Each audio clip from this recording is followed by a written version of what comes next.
12 de abril de 2024, Houston, Texas.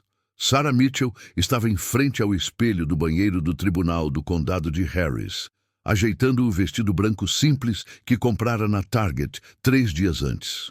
Com 24 anos, cabelos loiros presos em um coque solto, maquiagem aplicada cuidadosamente para cobrir o cansaço de criar 2 filhos sozinha.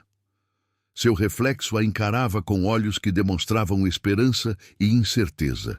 Através das paredes finas, ela podia ouvir sua filha Emma, de 3 anos, rindo no corredor, provavelmente brincando com sombras ou com os botões de seu pequeno vestido amarelo. Lucas, de 9 meses, estava quieto, dormindo em seu carrinho após a longa viagem de carro desde seu apartamento em Spring Branch. A mãe de Sarah se ofereceu para cuidar das crianças durante a cerimônia, mas Sarah insistiu que elas estivessem presentes. Ela queria que eles vissem que sua família estava se tornando completa, que alguém os havia escolhido, que eles eram importantes. Carlos Reis esperava do lado de fora do tribunal, com seus cabelos escuros penteados para trás, vestindo um terno preto passado a ferro que parecia caro. Aos 36 anos, ele se comportava com a confiança de um homem que sabia como encantar as pessoas ao longo da vida. Sarah o conhecera 6 meses antes em um aplicativo de namoro projetado para pais solteiros. Seu perfil mostrava ele sorrindo com seu sobrinho, alegando ser um empreiteiro de construção civil originário de Bogotá, na Colômbia, que se mudou para o Texas em busca de melhores oportunidades. Ele falava inglês com um sotaque que Sarah achava exótico, até mesmo romântico. Ele a chamava de mi amor e dizia que ela merecia algo melhor do que lutar sozinha. O namoro deles avançou com uma velocidade surpreendente. Videochamadas todas as noites, flores entregues em seu apartamento, promessas de que ele cuidaria dela e das crianças. A irmã de Sarah, Jennifer, a alertou sobre ir rápido demais, sobre saber muito pouco sobre o passado desse homem. Mas Sarah estava cansada de ficar sozinha, cansada de trabalhar turnos duplos na farmácia Walgreens, enquanto seus bebês ficavam com quem pudesse cuidar deles. Carlos oferecia estabilidade, parceria, uma figura paterna para Emma e Lucas. Seus pais biológicos desapareceram no momento em que as coisas ficaram difíceis. Carlos era diferente, ou pelo menos era o que ela acreditava. A cerimônia de casamento durou 11 minutos. Um juiz de paz leu os votos padrão enquanto Emma girava em círculos e Lucas dormia tranquilamente. Carlos colocou uma aliança de ouro simples no dedo de Sarah. Ela fez o mesmo por ele. Eles assinaram os papéis. O oficial os declarou marido e mulher. Carlos a beijou gentilmente, com a mão apoiada na parte inferior das costas dela. Emma bateu palmas com as mãozinhas. O oficial sorriu e disse algo sobre novos começos. O celular de Sarah vibrou com mensagens de parabéns de sua mãe e irmã. A mensagem de Jennifer dizia: "Eu te amo. Por favor, cuide-se. Ligue para mim hoje à noite." Sarah respondeu com um emoji de coração, afastando a pequena voz em sua cabeça que sussurrava avisos que ela não queria ouvir. Eles voltaram para o apartamento de Sarah no Ford F-150 prateado de Carlos, parando no Whataburger para almoçar. Carlos fez o pedido para todos, insistindo em pagar, apesar dos protestos de Sarah. Ele parecia relaxado, até mesmo feliz. Brincou de esconde-esconde com Emma no espelho retrovisor. Ajudou Sarah a carregar Lucas, que dormia, para dentro de casa quando chegaram. Tudo parecia normal, doméstico, como o começo de algo bom. O que Sarah não sabia era que Carlos Reis não era seu nome verdadeiro. O homem com quem ela acabara de se casar era, na verdade, Carlos Alberto Mendoza, um colombiano com um mandado de prisão em Medellín por agressão agravada e sequestro. Ele entrara ilegalmente nos Estados Unidos 4 anos antes, após fugir de acusações que envolviam manter sua ex-namorada em cativeiro por 3 dias em um apartamento em Medellín. As autoridades colombianas estavam procurando por ele. Ele usou documentos falsos para estabelecer uma nova identidade no Texas, trabalhando em empregos que não exigiam verificação de antecedentes e se mudando entre as comunidades de imigrantes de Houston, onde não faziam perguntas. Sarah também não sabia que Carlos a vigiava há semanas antes de se conhecerem online. Ele observava-a sair para o trabalho, acompanhava as suas rotinas, aprendia as suas vulnerabilidades. Ele tinha como alvo específico mães solteiras com filhos pequenos, mulheres isoladas do apoio familiar, mulheres desesperadas o suficiente para ignorar sinais de alerta. Isto não era amor, era cálculo. Às 5:30 daquela tarde, Sarah começou a preparar o jantar enquanto Carlos brincava com Emma na sala de estar. Ela podia ouvir o riso da filha, ouvir Carlos falando com ela em espanhol, ensinando-lhe palavras simples. Lucas acordou da soneca e Sarah o alimentou na cozinha, seu novo anel de casamento refletindo a luz da janela. Ela sentiu algo que não sentia há anos: esperança. Por volta das 7 horas, Carlos sugeriu que comemorassem como deve ser. Ele tinha trazido uma garrafa de vinho, um bom vinho, segundo ele, algo especial da Colômbia. Sarah raramente bebia, especialmente enquanto cuidava das crianças. Mas esta era a sua noite de núpcias. Um copo não faria mal. Carlos serviu generosamente, o seu copo visivelmente menos cheio do que o dela. Brindaram a novos começos, à família, ao futuro. Sarah deu um longo gole. O vinho tinha um gosto levemente amargo, mas Carlos explicou que os vinhos colombianos tinham um perfil diferente dos americanos. Ela confiava nele. Em 30 minutos, Sarah se sentiu excepcionalmente sonolenta.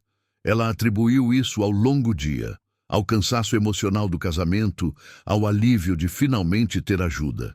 Carlos sugeriu que ela se deitasse. Ele colocaria as crianças na cama. Sarah protestou fracamente, mas seu corpo estava pesado, seus pensamentos ficando lentos. Ela cambaleou até o quarto, mal percebendo Carlos guiando-a até o colchão. Jennifer tentou ligar às 8:15. O telefone tocou e tocou. Nenhuma resposta. Ela enviou uma mensagem. Ei, mana, só para saber como você está. Como está a vida de casada? A mensagem apareceu como entregue, mas nunca foi lida. Jennifer sentiu aquele nó familiar de ansiedade no estômago, o mesmo que estava presente desde que Sarah anunciou que iria se casar com um homem que elas mal conheciam. Ela disse a si mesma que estava sendo paranoica, que Sarah provavelmente estava ocupada com as crianças, que tudo estava bem. Ela tentaria novamente pela manhã. Às 9:30, Carlos levou Emma para seu pequeno quarto. A criança de 3 anos já estava sonolenta por causa do remédio para resfriado infantil que Carlos havia misturado em seu suco mais cedo. Ela não resistiu quando ele a deitou na cama, não questionou por que a mamãe não estava a aconchegando como de costume. Lucas já estava dormindo em seu berço, seu peito minúsculo, subindo e descendo com respirações tranquilas. Carlos ficou parado na porta entre os quartos, observando as 2 crianças dormirem. Seu rosto não demonstrava emoção, remorso ou hesitação. Este era simplesmente mais um passo em um plano que ele vinha executando perfeitamente. No quarto principal, Sarah estava inconsciente, com a taça de vinho ainda na mesinha de cabeceira onde ela a havia deixado. Dentro da taça havia resíduos de comprimidos de Ambien esmagados, misturados com o vinho barato que Carlos havia comprado especificamente para esse fim. Ele já havia feito isso antes, na Colômbia, aperfeiçoando a dosagem necessária para incapacitar, sem matar imediatamente. Ele precisava de tempo, ele precisava de controle. E agora, 37 horas se estendiam à sua frente como uma estrada aberta.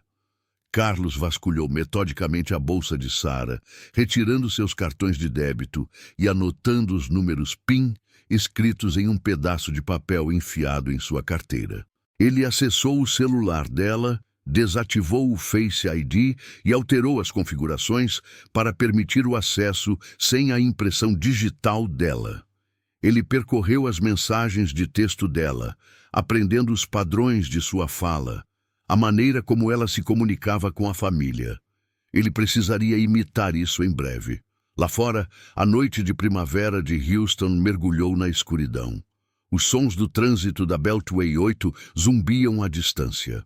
Os vizinhos seguiam com suas rotinas de sexta-feira à noite, sem saber que logo além de suas paredes compartilhadas, um predador havia isolado sua presa com sucesso.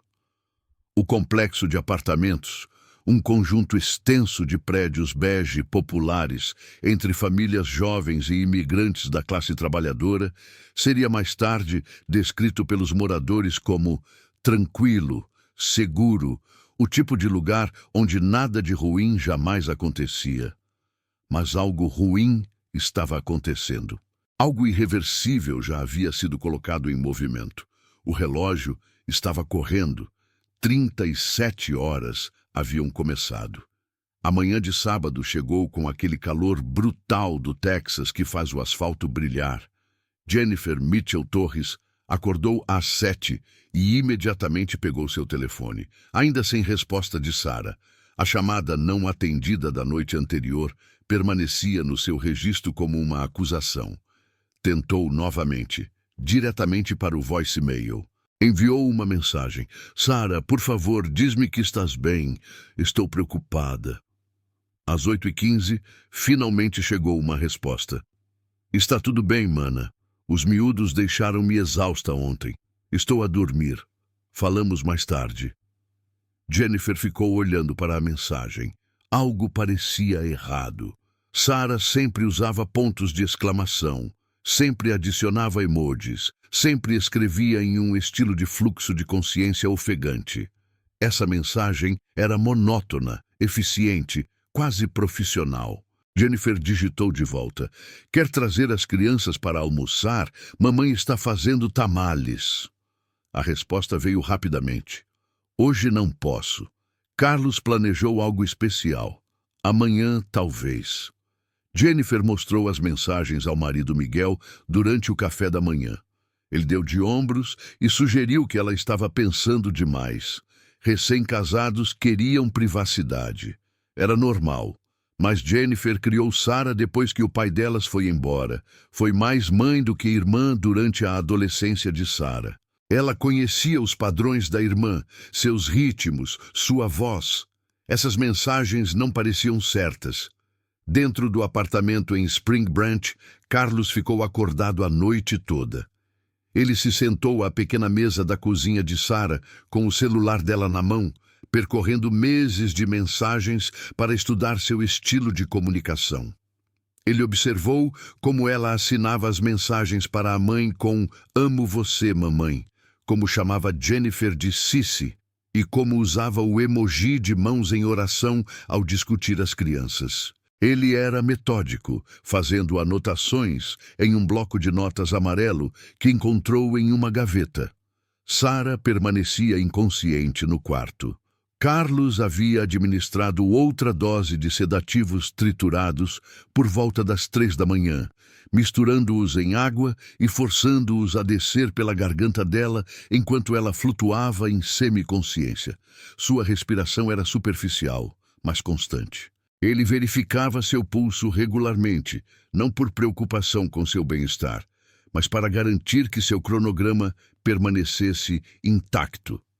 Morrer muito cedo complicava as coisas. Emma acordou por volta das 8h30, chamando pela mãe. Carlos entrou no quarto da criança com um sorriso que não chegava aos olhos. Ele explicou em termos simples que a mamãe não estava se sentindo bem, que precisava dormir, que ele cuidaria de tudo. Emma, ainda grogue devido à medicação da noite anterior, aceitou isso sem protestar. Carlos lhe deu uma tigela de cereal e ligou os desenhos animados. Depois se retirou para verificar Lucas. O bebê de 9 meses chorava em seu berço, com fome e precisando trocar a fralda. Carlos não tinha experiência com bebês, nem paciência para suas necessidades. Ele preparou uma mamadeira com as mãos trêmulas, os gritos do bebê irritando seus nervos.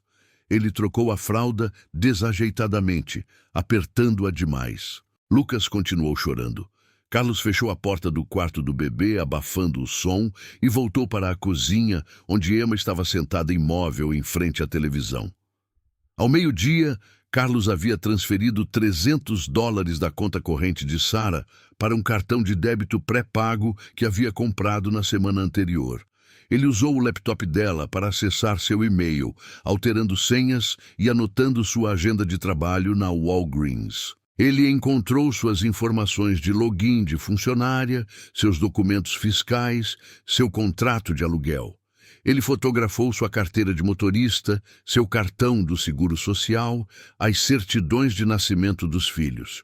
Informações eram moeda corrente e ele estava coletando tudo que tinha valor. A mãe de Sarah ligou às 13h30. Carlos deixou tocar. Seguiu-se uma mensagem de voz. Mija, só estou ligando para saber como está a vida de casada. Ligue-me de volta quando puder. Amo você. Carlos ouviu a mensagem 3 vezes, estudando o tom da mulher, sua cadência, a maneira como ela pronunciava o apelido de Sarah. Ele redigiu uma resposta por mensagem de texto do celular de Sarah. Oi, mamãe.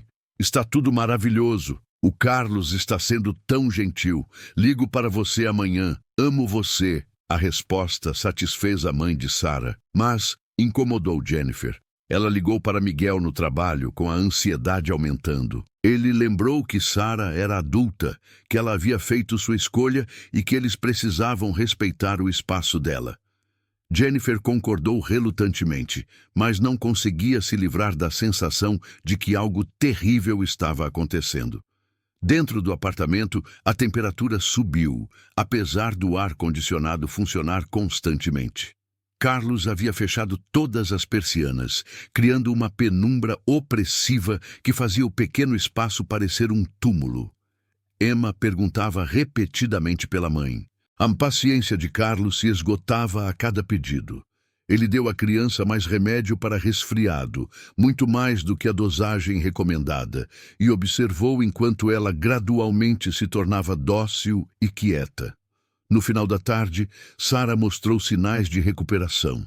Suas pálpebras tremeram. Ela murmurou coisas incoerentes. Carlos preparou outra dose de sedativos, desta vez misturando-os com suco de laranja. Quando os olhos de Sarah se abriram brevemente, confusos e sem foco, Carlos levantou sua cabeça gentilmente e levou o copo aos seus lábios. Beba, meu amor. Você está desidratada. Sarah, desorientada e confiante, engoliu sem questionar. Em poucos minutos, ela voltou a ficar inconsciente. Carlos usou o celular de Sarah para postar no Facebook. O melhor dia de todos. Me sinto tão abençoado. Obrigado a todos pelos votos de felicidades. Ele incluiu uma foto que havia tirado no dia anterior no tribunal, com Sarah sorrindo com Emma nos braços. A postagem recebeu dezenas de curtidas e comentários de parabéns. Para o mundo exterior, tudo parecia perfeito. À medida que a noite de sábado se aproximava, Carlos cometeu seu primeiro grande erro. Ele pediu comida para entrega no apartamento usando o cartão de crédito de Sarah. O entregador, um estudante universitário chamado Marcus Webb, diria mais tarde à polícia que se lembrava do pedido, porque o homem que atendeu a porta parecia nervoso, agitado. Marcus percebeu que o apartamento estava escuro. Apesar de ser início da noite, percebeu um forte cheiro de produtos de limpeza. Percebeu que o homem fechou rapidamente a porta, sem a conversa fiada habitual que a maioria dos clientes fazia. Marcos achou estranho, mas esqueceu isso em menos de 1 hora. Naquela noite, Carlos mal dormiu. Ele ficou sentado na sala, com o celular de Sarah em uma mão e seu próprio celular descartável na outra. Ele pesquisou rotas de ônibus para a fronteira mexicana, motéis que aceitavam apenas dinheiro e maneiras de desaparecer com crianças a tiracolo. Ele já tinha feito isso antes, fugido de países para evitar consequências, reinventado a si mesmo em novos lugares. Ele poderia fazer isso de novo, mas, desta vez, precisava eliminar testemunhas. Desta vez, deixar sobreviventes não era uma opção. Emma dormia inquieta no sofá, seu pequeno corpo enrolado em uma bola. Lucas chorava intermitentemente durante a noite. Sua fralda não era trocada há horas. Sua mamadeira estava vazia. Carlos o ignorava, deixando os gritos do bebê se tornarem ruído de fundo. No quarto, a respiração de Sarah ficava mais difícil. Seu corpo lutava contra o acúmulo de sedativos em seu organismo. 24 horas se passaram desde o casamento. 37 horas era o prazo de Carlos. Ele já havia passado da metade do tempo. Em breve, ele precisaria dar seus passos finais. Em breve, o apartamento ficaria em silêncio de uma forma que assombraria os investigadores por muitos anos. Domingo de manhã. Jennifer acordou com o mesmo nó de pavor que a manteve inquieta a noite toda. Ela imediatamente verificou seu telefone. Nada de Sarah. Ela ligou. Correio de voz novamente. Ela enviou uma mensagem. Cici, preciso ouvir sua voz. Por favor, me ligue. 1 hora se passou sem resposta. Às 10h30, Jennifer ligou para sua mãe. Rosa Mitchell atendeu na segunda chamada com a voz alegre até Jennifer explicar suas preocupações. Rosa tentou tranquilizar a filha, mas Jennifer percebeu a incerteza na voz da mãe. Elas decidiram ir juntas até o apartamento de Sarah, apenas para verificar, apenas para ficarem tranquilas. Carlos as viu chegando.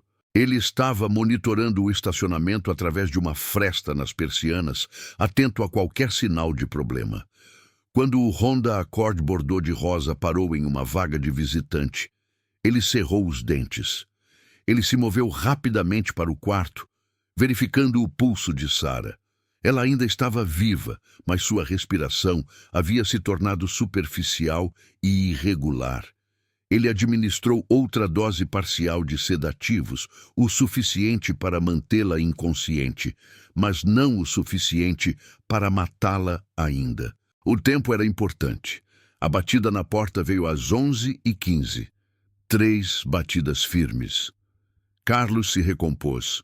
Passou os dedos pelo cabelo e abriu a porta apenas o suficiente para mostrar o rosto. Jennifer estava com sua mãe, ambas com expressões de naturalidade forçada que mal conseguiam esconder sua preocupação. Carlos, oi. Estávamos na vizinhança e pensamos em dar uma passada para ver como estão os recém-casados, disse Jennifer, seus olhos tentando ver além dele, dentro do apartamento. Carlos sorriu, mas parecia ensaiado, mecânico. Sarah está dormindo. Ela pegou alguma coisa, talvez uma infecção estomacal. Estou cuidando dela e das crianças. Seu sotaque parecia mais forte do que Jennifer se lembrava. Podemos vê-la? Só por 1 minuto? Perguntou Rosa, já se movendo em direção à porta. Carlos mudou de posição, bloqueando a entrada. O médico disse que ela precisa descansar, sem visitas. Ela está muito contagiosa. Não quero que vocês também fiquem doentes. Diz, ele colocou a mão na moldura da porta. Um gesto casual, que comunicava finalidade. Os instintos de Jennifer gritaram. Que médico? Você a levou a uma clínica? Telemedicina, respondeu Carlos calmamente. Ela fez uma videochamada com um médico ontem à noite. Eles prescreveram repouso e líquidos. Sério, ela ficará bem em 1 ou 2 dias. Rosa pegou seu celular. Deixe-me enviar uma mensagem para ela, para que saiba que passamos por aqui. O celular dela está carregando no quarto. Vou dizer a ela que vocês vieram. Carlos começou a fechar a porta. Preciso ver como estão as crianças. Vou pedir a ela para ligar para vocês quando estiver se sentindo melhor. Antes que qualquer uma das mulheres pudesse protestar mais, a porta se fechou. Elas ouviram a fechadura deslizar no lugar. Jennifer e Rosa ficaram no corredor, olhando para a porta fechada, ambas sentindo que algo estava errado com o encontro, mas incapazes de articular exatamente o que havia despertado seu alarme. Isso foi estranho, disse Rosa baixinho enquanto voltavam para o carro. Foi mais do que estranho, mamãe. Algo está errado. Jennifer pegou o celular e ligou para o número de Sarah novamente. Dentro do apartamento, elas podiam ouvir o telefone tocando, apesar de Carlos afirmar que ele estava carregando no quarto. O sangue de Jennifer gelou. Precisamos chamar a polícia, disse ela com a voz trêmula. E o que vamos dizer? Que o novo marido da nossa filha não nos deixou entrar? Que ela está dormindo? Rosa fez o papel de advogada do diabo, mas seus olhos traíram seu medo. Eles vão dizer que é um assunto doméstico, que estamos exagerando. Jennifer sabia que sua mãe estava certa. Sem evidências de perigo imediato, a polícia não forçaria a entrada com base no mau pressentimento de um membro da família. Mas todos os seus instintos lhe diziam que Sarah estava em apuros, que aquelas crianças estavam em perigo, que o tempo estava se esgotando. Dentro do apartamento, Carlos observou através das persianas até que o Honda desaparecesse do estacionamento. Suas mãos tremiam levemente. A visita o havia abalado, acelerado seu cronograma. Ele não podia esperar mais. O que precisava acontecer tinha que acontecer agora. Ele entrou no quarto onde Sarah estava imóvel. Seus lábios tinham adquirido uma tonalidade azulada. Sua pele estava úmida e fria. Carlos tinha lhe dado demais, pressionado demais. Ela estava morrendo, possivelmente já sem salvação. Ele verificou seu pulso. Fracos, irregulares. Ele tomou uma decisão. Na cozinha, Carlos abriu os armários até encontrar o que procurava. Frascos de medicamentos prescritos que Sarah guardava para várias doenças.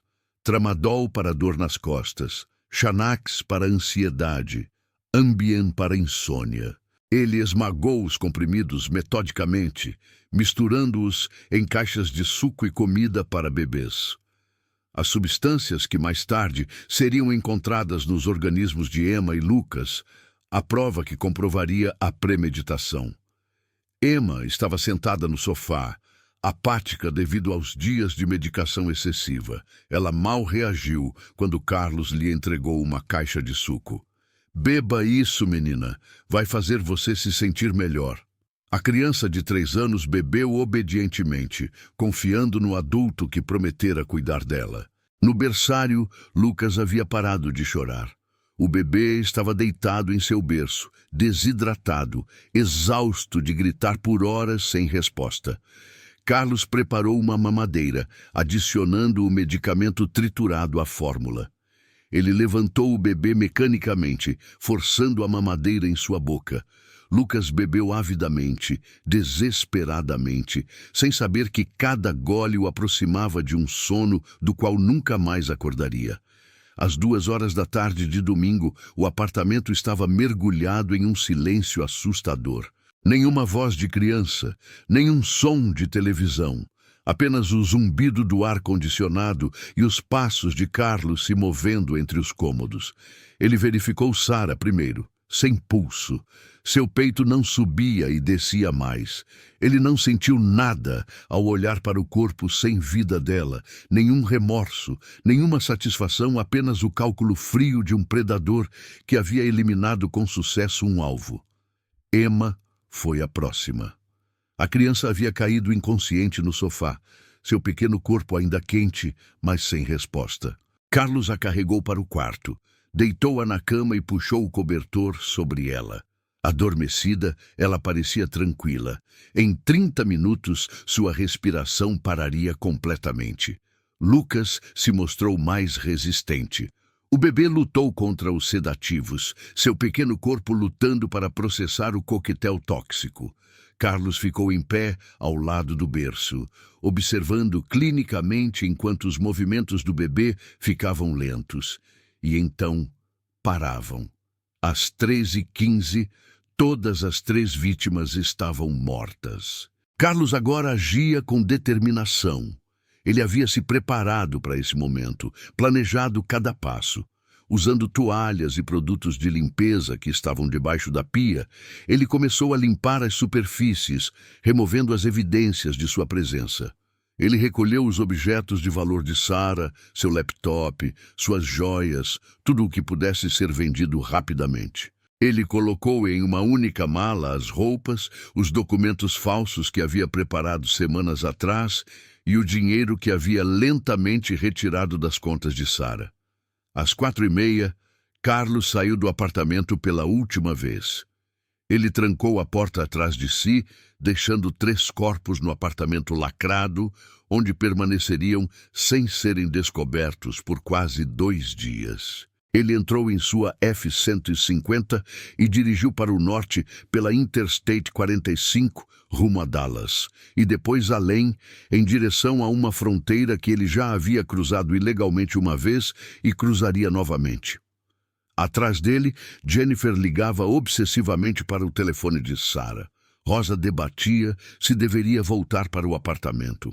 Nenhuma das 2 mulheres sabia que seus piores temores já se haviam concretizado, que a irmã e a filha que elas tentavam desesperadamente contatar já haviam partido, que Emma e Lucas nunca mais comemorariam outro aniversário, nunca mais diriam outra palavra.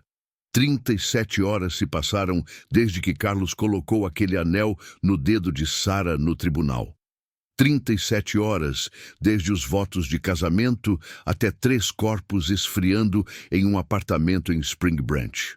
A matemática era brutal, eficiente, exatamente como ele havia planejado. Segunda-feira de manhã, 15 de abril. Sarah Mitchell faltou ao seu turno na Walgreens. Sua gerente, Patrícia Ruiz, tentou ligar 3 vezes antes de deixar uma mensagem de voz concisa sobre as políticas de assiduidade. Ao meio-dia, Patrícia encaminhou o assunto ao gerente distrital. Sarah nunca tinha faltado ao trabalho antes, nunca tinha faltado sem ligar. Não era do feitio dela, especialmente agora com um novo marido e 2 bocas para alimentar. Jennifer mal dormiu na noite de domingo. Todos os seus instintos gritavam que algo catastrófico havia acontecido. Às 8 da manhã de segunda-feira, ela ligou para a linha não emergencial do Departamento de Polícia de Houston. A operadora ouviu pacientemente enquanto Jennifer explicava a situação. Sua irmã acabara de se casar, não atendia às ligações, o novo marido agia de forma estranha, ela tinha um mau pressentimento. A resposta da operadora foi previsível.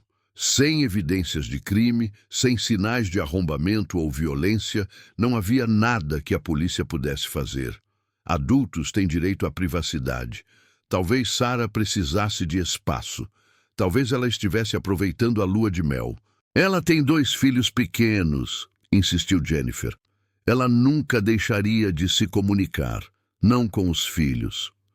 O operador sugeriu ligar para o Serviço de Proteção à Criança se ela realmente acreditasse que as crianças estavam em perigo, mas alertou que isso daria início a uma investigação formal, que poderia prejudicar as relações familiares se as preocupações de Jennifer se revelassem infundadas. Jennifer desligou sentindo-se impotente, presa entre o instinto e a burocracia. Rosa tomou uma decisão. Ela iria ao apartamento com Jennifer e dessa vez elas não iriam embora sem ver Sarah. Se Carlos se recusasse a deixá-las entrar, elas ligariam para o gerente do apartamento e exigiriam uma verificação de bem-estar. Rosa havia enterrado o marido, sobrevivido ao câncer e criado 2 filhas praticamente sozinha. Ela não iria deixar que um homem que mal conhecia a impedisse de ver a filha. Elas chegaram ao complexo Spring Branch às 13h30 da segunda-feira à tarde. O estacionamento brilhava com o calor. A F-150 prateada de Carlos não estava mais lá, mas o Honda Civic branco de Sarah permanecia em sua vaga, coberto por uma fina camada de pólen do fim de semana. Jennifer percebeu isso imediatamente. Se Sarah estava doente, se estava ficando em casa, por que Carlos não havia movido o carro para lavá-lo ou fazer compras? A gerente do apartamento, Uma mulher de aparência cansada chamada Donna Sullivan inicialmente se recusou a abrir a porta sem uma ordem policial.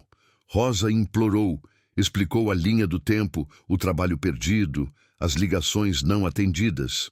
Donna trabalhava com gestão de propriedades há 20 anos. Ela havia aprendido a confiar em seus instintos, e algo sobre o desespero dessas duas mulheres soava verdadeiro.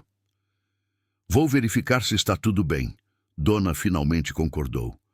Mas fiquem aqui no corredor. Donna bateu com firmeza na porta.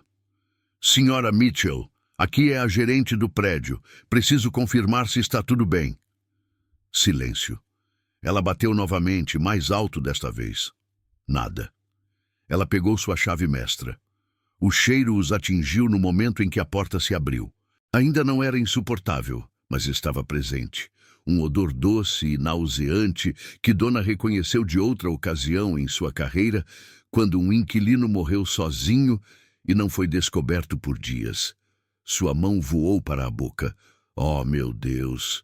O que foi? O que é isso? Jennifer tentou passar, mas Donna a bloqueou. Ligue para o 911. Agora, não entre aqui. Os joelhos de Jennifer cederam. Rosa segurou sua filha quando a jovem começou a soluçar, sabendo antes mesmo de saber, compreendendo que o pior havia acontecido. Donna entrou no apartamento, com a mão cobrindo o nariz e a boca. As persianas estavam fechadas, criando um crepúsculo perpétuo. O ar-condicionado estava ligado na potência máxima, o que retardou a decomposição, mas não conseguiu impedi-la totalmente. Ela encontrou Sarah primeiro. A jovem estava deitada no quarto, com a pele descolorida e os olhos parcialmente abertos.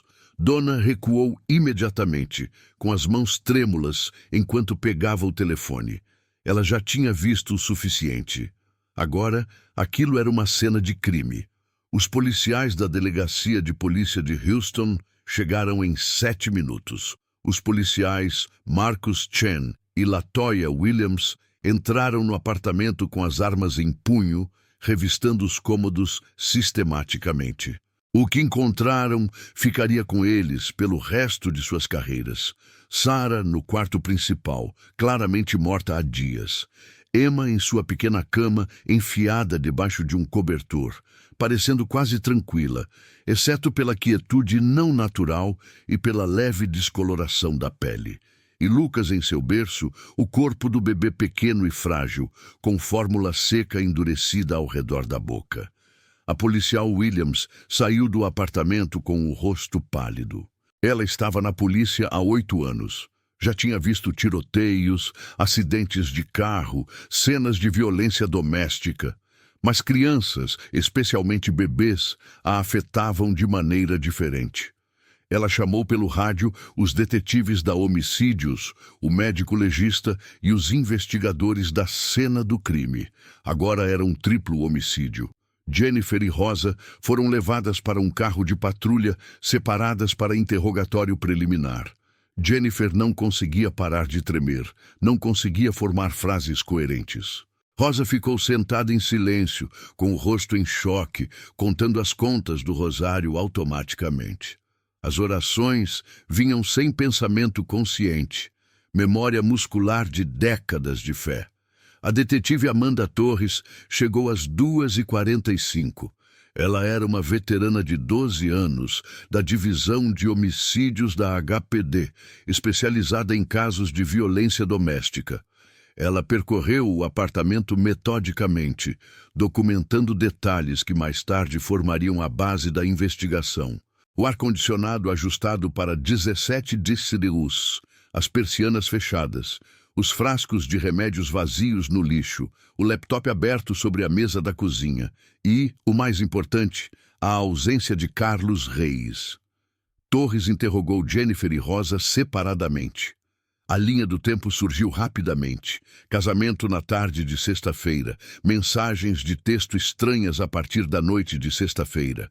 O encontro estranho na manhã de domingo, quando Carlos não deixou que elas vissem Sarah. A alegação dele de que ela estava doente. A porta trancada.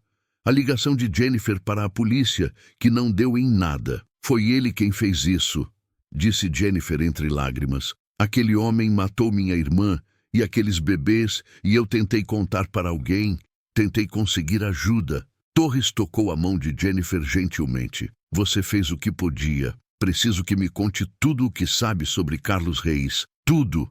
O que Jennifer sabia era surpreendentemente pouco. Eles nunca o tinham conhecido antes do casamento. Sarah tinha mostrado fotos, contado histórias sobre seu trabalho na construção civil, sua origem colombiana, sua gentileza com os filhos dela. Mas fatos concretos, um endereço, referências, nada. Sarah tinha sido levada pelo romance, pela promessa de estabilidade. Ela ignorou os sinais de alerta porque queria acreditar em contos de fadas. O detetive Torres pesquisou Carlos Reis em todos os bancos de dados disponíveis. Sem antecedentes criminais no Texas, sem endereços anteriores. O nome parecia ser um pseudônimo. O número do seguro social que Sarah havia escrito em sua certidão de casamento pertencia a uma pessoa falecida no Arizona em 2019. Carlos Reis, como ele se apresentava, não existia. Às 6 da tarde de segunda-feira, o apartamento havia se tornado um centro de atividades investigativas. Os técnicos da cena do crime fotografaram cada centímetro, coletaram evidências e documentaram as posições dos corpos. O médico legista, Dr. Raymond Park, fez avaliações preliminares que mais tarde seriam confirmadas pela autópsia. Todas as 3 vítimas apresentavam sinais de intoxicação por drogas. Sarah tinha marcas de ligaduras nos pulsos, quase invisíveis, mas presentes. As crianças tinham níveis incomuns de medicamentos para adultos em seus organismos. Isso foi planejado, disse o doutor, porque a detetive Torres. Alguém administrou essas drogas deliberadamente durante um longo período.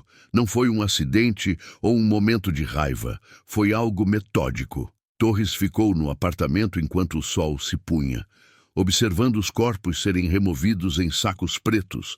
Ela já havia trabalhado em centenas de homicídios. A maioria seguia padrões previsíveis.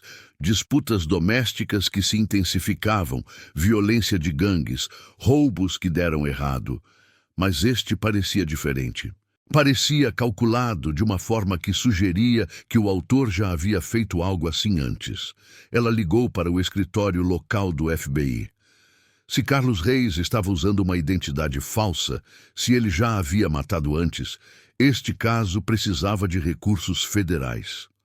A imigração e a alfândega precisava ser notificada. A Interpol talvez precisasse fazer buscas em bancos de dados internacionais. À medida que a noite caía sobre o complexo de apartamentos Spring Branch, a fita amarela da cena do crime tremulava com a brisa quente. Os vizinhos se reuniram em grupos, sussurrando, especulando, horrorizados. Uma jovem mãe e seus bebês, assassinados poucos dias após um casamento que deveria ter sido um começo. A caminhonete de Carlos havia sumido, o suspeito desaparecido, possivelmente a centenas de quilômetros de distância. A detetive Torres sabia que as próximas 48 horas seriam críticas. Cada hora que passava dava a Carlos mais distância, mais tempo para desaparecer. Mas ela também sabia de algo que seria crucial para a investigação. Predadores raramente paravam em uma única vítima. Se Carlos já tivesse feito isso antes, haveria um rastro. E Amanda Torres era excepcionalmente boa em seguir rastros. Na terça-feira de manhã, os resultados da autópsia confirmaram as piores suspeitas da detetive Torres. O relatório do Dr. Raymond Park detalhou combinações letais de benzodiazepínicos, sedativos e opioides nas 3 vítimas. A toxicologia de Sarah mostrou uma dosagem sustentada por aproximadamente 36 horas. As crianças receberam medicamentos destinados a adultos, em quantidades que sugeriam que alguém queria que elas ficassem silenciosas e obedientes antes de administrar doses fatais. As marcas de ligaduras nos pulsos de Sarah contavam outra história. Ela havia sido imobilizada em algum momento durante suas últimas horas, possivelmente quando tentou lutar contra os sedativos, possivelmente quando percebeu o que estava acontecendo. O padrão sugeria amarras plásticas ou algemas de plástico, algo que cortava a pele com a luta. Sarah não havia ido embora silenciosamente. Ela lutou por sua vida, provavelmente lutou para alcançar seus filhos. Torres estava sentada em seu escritório na sede da HPD, olhando para o quadro de evidências que criara durante a noite. Fotos de Sarah, Emma e Lucas ocupavam o centro. Ao redor deles, ela havia afixado tudo o que sabiam sobre Carlos Reis, o que continuava sendo frustrantemente mínimo, o número falso do seguro social, o passado inexistente, a F-150 prateada registrada em nome de uma LLC fictícia que não levava a lugar nenhum. E o mais preocupante, a completa ausência de qualquer rastro digital antes de 6 meses atrás. Seu telefone tocou. Era o agente especial do FBI Marcos Liu, da Divisão de Crimes Violentos. Detetive Torres, analisei o arquivo do caso que você enviou. Acho que o seu suspeito é internacional. Torres sentiu seu pulso acelerar. O que o leva a dizer isso? A metodologia. A identidade falsa que é sofisticada, mas não doméstica. A maneira como ele escolheu uma mãe solteira vulnerável. A linha do tempo desde o encontro até o casamento e o assassinato. Já vi padrões semelhantes em casos envolvendo estrangeiros que atacam mulheres americanas por meio de aplicativos de namoro. Liu fez uma pausa. Estou verificando a foto dele nos bancos de dados da Interpol agora. Se ele já fez isso antes, alguém pode reconhecê-lo. Na terça-feira, ao meio-dia, a mídia já havia divulgado a história. Os canais de notícias locais exibiram segmentos mostrando as fotos de Sarah no Facebook, seu rosto sorridente ao lado dos filhos. A narrativa se escreveu sozinha. Jovem mãe se casa com um estranho misterioso e acaba morta dias depois. As manchetes gritavam variações do mesmo tema. Mãe e filhos do Texas encontrados mortos após casamento relâmpago. Romance em aplicativo de namoro se torna mortal. Suspeito recém-casado desaparece após triplo homicídio. Jennifer recusou todos os pedidos de entrevista. Ela ficou na casa da mãe, incapaz de voltar para sua própria casa, incapaz de dormir sem ver o rosto de Emma, ouvir o choro de Lucas. Rosa havia caído em um luto tão profundo que não conseguia comer. Não conseguia chorar, só conseguia ficar sentada em silêncio, segurando as fotos de infância de Sarah. Às 2h15 da tarde de terça-feira, o telefone de Torres tocou novamente. O agente Liu, com a voz tensa pela urgência. Tivemos um resultado. Seu Carlos Reis é, na verdade, Carlos Alberto Mendoza, cidadão colombiano, procurado em Medellín por agressão agravada, sequestro e suspeita de assassinato. Torres pegou uma caneta, com a mão firme apesar da adrenalina. Conte-me tudo. A história que surgiu fez seu sangue gelar. Em 2019, Carlos namorou uma mãe solteira chamada Valentina Cruz em Medellín. 26 anos, uma filha de 5 anos. O relacionamento avançou rapidamente. Em 2 meses, Carlos se mudou para o apartamento de Valentina. Em 3 meses, os vizinhos relataram não ver mais Valentina. Quando a polícia finalmente fez uma verificação de bem-estar, encontrou o corpo de Valentina em um armário, morta por overdose de drogas que os investigadores acreditavam ter sido forçada. A filha havia sido drogada, mas sobreviveu, encontrada inconsciente, mas viva. Carlos havia desaparecido antes da chegada da polícia. O caso de Valentina havia esfriado quando Carlos fugiu da Colômbia, usando documentos falsos para entrar nos Estados Unidos pela fronteira mexicana. As autoridades colombianas emitiram um mandado, notificaram a Interpol, mas sem saber sua nova localização ou identidade, o rastro se perdeu, até agora. Tem mais, continuou Liu. As autoridades mexicanas têm um caso semelhante não resolvido de 2021. Guadalajara, mãe solteira, 2 filhos.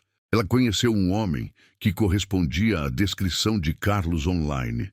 3 semanas depois, ela foi encontrada morta em sua casa. Overdose de drogas. As crianças sobreviveram, mas estavam fortemente sedadas. O namorado havia desaparecido. A polícia mexicana acreditava que era o mesmo cara que havia matado Valentina Cruz, mas não conseguiu provar. Torres sentiu-se mal. Ele já fez isso antes, várias vezes. Esse é o padrão dele. Parece que ele tem como alvo específico mães solteiras, mulheres vulneráveis e isoladas. Ele usa aplicativos de namoro para encontrá-las, age rapidamente para estabelecer controle, depois as mata e desaparece com tudo o que pode roubar. Às vezes, as crianças sobrevivem, às vezes não. A voz de Liu era sombria. Sarah Mitchell não foi sua primeira vítima. Ela provavelmente não seria a última. Na quarta-feira de manhã, o rosto de Carlos estava em toda parte. Os meios de comunicação do Texas transmitiram sua foto ao lado da de Sarah, criando a justaposição visual entre vítima e predador. O FBI emitiu um mandado federal contra Carlos Alberto Mendoza sob a acusação de fuga ilegal para evitar processo judicial. A imigração e alfândega o adicionou à sua lista de pessoas mais procuradas. Agentes da patrulha de fronteira do Texas à Califórnia receberam alertas com sua foto e a descrição do veículo. As autoridades colombianas forneceram informações adicionais que ajudaram a construir o perfil. Carlos vinha de uma família de classe média em Bogotá, tinha estudado engenharia, mas nunca concluiu o curso. Ele tinha um histórico de relacionamentos de curta duração, com mulheres que mais tarde relataram comportamento controlador, abuso financeiro e, em 2 casos, violência física. Sua ex-esposa, de um breve casamento em 2015, disse aos investigadores colombianos que Carlos tinha fantasias de ter poder total sobre as mulheres, que ele uma vez lhe disse que a vítima perfeita era uma mãe solteira, porque ela ficaria grata pela atenção e seria fácil de isolar. O detetive Torres coordenou com o agente Liu para rastrear os movimentos de Carlos depois que ele deixou Houston. Imagens de vigilância de um posto de gasolina em Huntsville, Texas, mostraram-no abastecendo a F-150 na noite de domingo, aproximadamente 4 horas após a hora estimada da morte. Ele pagou em dinheiro, manteve a cabeça baixa e agiu rapidamente. Outra aparição ocorreu em um posto de caminhões nos arredores de Dallas, na manhã de segunda-feira. Depois, nada mais. Ele provavelmente abandonou a caminhonete em algum lugar e mudou para um veículo ou meio de transporte diferente. A investigação revelou que Carlos vinha planejando sua fuga há semanas. Registros bancários mostraram que ele havia retirado quase $2.000 da conta de Sarah em pequenas quantias, saques que não acionariam alertas de fraude. Ele havia vendido o laptop de Sarah no Craigslist na semana anterior ao casamento. Ele havia feito um empréstimo usando as informações dela. Tudo o que ele fez foi planejado para financiar seu desaparecimento, deixando Sarah financeiramente devastada, incapaz de deixá-lo facilmente. Na quinta-feira surgiu uma pista inesperada.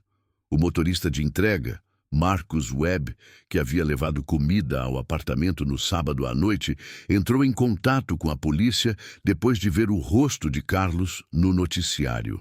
Ele forneceu uma descrição detalhada do encontro, do comportamento nervoso, do apartamento escuro, do cheiro químico. Mais importante ainda, ele notou a placa do caminhão porque tinha uma moldura distinta de uma concessionária de carros de Houston. Esse detalhe ajudou os investigadores a rastrear os registros da concessionária, que mostraram que Carlos havia pago em dinheiro pelo caminhão usando uma identidade e um endereço falsos. Na sexta-feira, exatamente uma semana depois que Sarah se tornou a Sra. Reis, a caçada se expandiu para 3 países. As autoridades mexicanas vasculharam cidades fronteiriças, onde Carlos tinha contatos. A polícia colombiana revisitou o caso Valentina Cruz com novas evidências. E nos Estados Unidos, todas as agências policiais, desde a polícia local até os delegados federais, estavam à procura de um homem que provou ser capaz de desaparecer sem deixar vestígios e reaparecer em qualquer lugar para matar novamente. A detetive Torres trabalhava 18 horas por dia, sobrevivendo à base de café e determinação. Ela havia prometido a Jennifer e Rosa que encontraria Carlos, que ele enfrentaria a justiça pelo que havia feito. Mas, a cada dia que passava, o rastro ficava mais frio. Carlos tinha experiência em escapar da captura. Sabia como se mover por comunidades de imigrantes onde não faziam perguntas. Entendia como se tornar invisível. A pergunta que assombrava Torres era simples, mas aterrorizante. Carlos já estava caçando sua próxima vítima. 3 de maio de 2024. 18 dias após o assassinato de Sara. A detetive Torres recebeu a ligação que esperava às 6h17 da manhã. O gerente de um posto de caminhões em Laredo, Texas, reconheceu Carlos nos cartazes de procurado espalhados pelas cidades fronteiriças. O homem que correspondia à sua descrição dormia há 2 noites num Toyota Camry bege no estacionamento, pagava em dinheiro pelos chuveiros e refeições e mantinha-se reservado. A polícia local agiu com rapidez, mas com cautela. Carlos era considerado armado e extremamente perigoso. Equipes da SWAT cercaram o veículo ao amanhecer. Através das janelas do Camry, eles podiam ver uma figura dormindo no banco reclinado do motorista. O anúncio pelo alto-falante quebrou o silêncio da madrugada. Carlos Alberto Mendoza, aqui é o Departamento de Polícia de Laredo. Saia do veículo com as mãos à vista. A figura se mexeu. Por um momento, Torres, que havia dirigido a noite toda para estar presente na prisão, pensou que ele poderia tentar fugir ou lutar. Mas Carlos simplesmente abriu a porta e saiu, com as mãos levantadas, o rosto sem mostrar medo nem remorso. Apenas exaustão. Ele estava morando naquele carro há mais de 2 semanas, avançando lentamente em direção à fronteira, esperando o momento certo para cruzar para o México. Esse momento nunca chegou. Acabou, disse Torres enquanto os policiais empurravam Carlos contra o veículo para algemá-lo. Ele olhou para ela com olhos vazios e não disse nada. No carro, os investigadores encontraram as joias de Sara, seu laptop e um caderno contendo nomes e fotos de outras mulheres. Mães solteiras do Texas, Novo México e Arizona, todas de aplicativos de namoro, todas potenciais vítimas futuras. Carlos estava procurando seu próximo alvo, mesmo enquanto fugia de seu último assassinato. A prisão foi manchete nacional.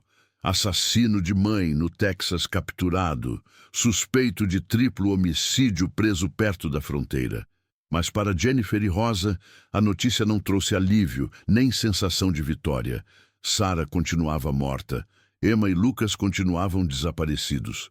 A justiça não os ressuscitaria, não preencheria o silêncio insuportável onde deveria estar o riso das crianças. O funeral aconteceu no dia 8 de maio, na Igreja Católica St. Mary, em Houston. 3 caixões, um branco e 2 pequenos em rosa claro e azul. Mais de 400 pessoas compareceram, muitas das quais nunca tinham conhecido Sara, mas se sentiram compelidas a testemunhar uma tragédia que abalou toda a cidade. Jennifer fez um discurso que escreveu e reescreveu uma dúzia de vezes, com a voz embargada a cada frase. Minha irmã acreditava no amor. Ela acreditava em segundas chances. Ela acreditava que as pessoas podiam mudar, que a bondade podia curar, que todos mereciam compaixão. Jennifer olhou para a multidão através das lágrimas. Essas belas qualidades que faziam de Sarah quem ela era são as mesmas qualidades que um monstro usou para destruí-la. E eu estou com raiva. Estou com tanta raiva porque ser gentil a matou, porque confiar em alguém a matou, porque querer um pai para seus bebês a matou. Rosa não conseguia falar. Ela estava sentada no banco da frente, segurada por parentes, com o rosto refletindo uma devastação que nenhuma palavra poderia expressar. Ela havia sobrevivido à filha e aos netos, uma violação da ordem natural que a assombraria pelo resto de seus dias. O julgamento de Carlos começou em setembro de 2024. Ele se declarou inocente, apesar das provas contundentes, forçando as famílias a suportar um julgamento de 3 semanas que expôs todos os detalhes horríveis das últimas horas de Sarah. Os promotores apresentaram a linha do tempo, as mensagens falsas, a droga metódica, as provas de premeditação. Os advogados de defesa tentaram argumentar capacidade diminuída, doença mental, qualquer coisa para evitar a pena de morte que os promotores do Texas buscavam agressivamente. O júri deliberou por 6 horas, culpado em todas as 3 acusações de homicídio qualificado. A fase de sentença levou mais uma semana. Carlos não demonstrou emoção quando o veredicto foi lido, nenhuma reação quando o juiz o condenou à morte por injeção letal. Ele foi transferido para uma prisão de segurança máxima para aguardar o longo processo de apelação que provavelmente levaria anos, possivelmente décadas. Mas a história não terminou com a condenação. Nos meses seguintes ao julgamento, o detetive Torres trabalhou com as autoridades federais para investigar os outros nomes no caderno de Carlos. Eles identificaram 8 mulheres em 5 estados que haviam se comunicado com perfis criados por Carlos. Todas eram mães solteiras, todas eram vulneráveis de alguma forma, com dificuldades financeiras, recém-divorciadas, lidando com problemas de saúde mental. Todas haviam sido alvos. As autoridades entraram em contato com cada uma das mulheres, explicaram o que Carlos havia planejado e mostraram a história de Sarah. 3 mulheres admitiram que planejavam se encontrar com Carlos pessoalmente em poucas semanas. Uma já havia lhe dado seu endereço. Torres provavelmente salvou suas vidas ao conectar os pontos antes que Carlos pudesse fazer mais vítimas. O caso gerou uma discussão nacional sobre segurança em namoro online, sobre as vulnerabilidades específicas de mães solteiras, sobre os sinais de alerta de comportamento predatório. Organizações de violência doméstica relataram um número recorde de chamadas. Aplicativos de namoro implementaram novos sistemas de verificação. Os legisladores do Texas propuseram a Lei de Sarah, exigindo que as plataformas de namoro realizassem verificações de antecedentes dos usuários. Jennifer tornou-se uma defensora, falando em faculdades e centros comunitários sobre como reconhecer sinais de alerta nos relacionamentos. Ela falou sobre a diferença de idade, o cronograma apressado, o isolamento, o comportamento controlador disfarçado de cuidado. Ela exortou as pessoas a confiarem em seus instintos, a fazerem perguntas, a exigirem prova de identidade antes de confiar em alguém conhecido online. A morte de Sarah não pode ser sem sentido, disse Jennifer ao público. Se uma pessoa se identificar com a história dela e sair antes que seja tarde demais, se uma mãe proteger a si mesma e aos seus filhos por causa do que aconteceu com a minha irmã, então a vida de Sarah terá tido um significado além da tragédia. Rosa nunca se recuperou. Ela morreu 2 anos depois, segundo os amigos, de coração partido. No funeral, as pessoas cochichavam que ela nunca mais foi a mesma depois de enterrar a filha e os netos, que a dor a consumiu lentamente até que não restou nada. O apartamento em Spring Branch, onde Sarah morreu, ficou vazio por 8 meses, antes que o complexo finalmente encontrasse um inquilino disposto a morar lá. Mesmo assim, o imóvel mudou de mãos com frequência. Alguns lugares, algumas tragédias, deixam manchas que tinta fresca e carpete novo não conseguem cobrir. Carlos está no corredor da morte no momento em que este artigo foi escrito, entrando com recursos, escrevendo cartas que ninguém lê, vivendo em uma cela que representa uma fração da prisão que ele construiu para suas vítimas. Ele provavelmente morrerá de velhice antes que o Texas o execute, uma misericórdia que suas vítimas nunca receberam. Sarah Mitchell tinha 24 anos quando morreu. Emma tinha 3. Lucas tinha 9 meses. Eles estão enterrados juntos em um cemitério no sul de Houston, sob uma lápide de granito com os dizeres "Juntos para sempre, levados cedo demais, nunca esquecidos". Flores frescas aparecem lá semanalmente, deixadas por Jennifer, por amigos, por estranhos que conheceram sua história e não conseguiram esquecer. O caso permanece aberto, em certo sentido. As autoridades colombianas continuam investigando se Carlos matou a filha de Valentina Cruz, se essa criança morreu devido aos ferimentos depois que Carlos fugiu. A polícia mexicana ainda trabalha no caso de Guadalajara, tentando determinar se essas crianças sobreviveram e onde estão agora. A extensão total dos crimes de Carlos talvez nunca seja conhecida. Mas o que se sabe, o que permanece gravado na memória de todos que se depararam com este caso, é que 37 horas depois de Sarah Mitchell acreditar ter encontrado segurança e amor, ela e seus filhos foram assassinados pelo homem que prometera protegê-los. 37 horas, entre os votos de casamento e 3 corpos em um apartamento lacrado. A matemática é brutal, definitiva e totalmente implacável.